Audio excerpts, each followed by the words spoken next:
Ne lăsăm? Ne lăsăm. Dar să știi că iertarea mamei nu o capăți așa ușor, trebuie să-i cânti. Și așa, vezi, am făcut o legătură deșteaptă cu următoarea piesă, care se cheamă Ups, am înfundat din nou closetul, iartă-mă, mămica. Știți dumneavoastră ce prostii ați făcut sau prostiile la care vă gândiți în fiecare zi când vedeți o fată frumoasă sau fetele când îl văd pe Bobo.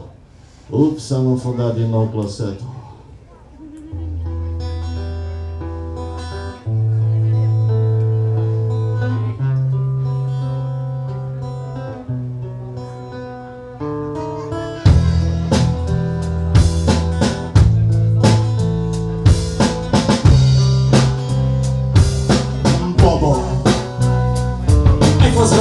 Obligat de maică ta să faci curat, să-ți faci bocanci din picioare când te sui pe pat.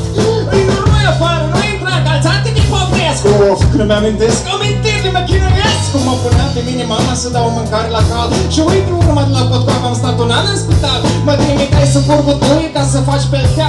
Vecinul nu era, că ăsta dobermanul era. Și acum am coșmarul noaptea, mi-amintesc cu groază cum mi-ai dezbârnat urechea când am spart-o fază. Mă obligai să merg la școală în fiecare zi și n-aveam voie să zic și alte prostii. M-ai trimis după apă și-am căzut în fântână. Ai venit și ai pus capacul, ha ha ha, ce pantă bună. Spuneai că stau ca vai din mine și că trebuie să cresc. Și m-am doctoi cu vitamini și cu stălăm să-ți. Din momentul în care barza m-a adus pe lume, mama m-a făcut într-un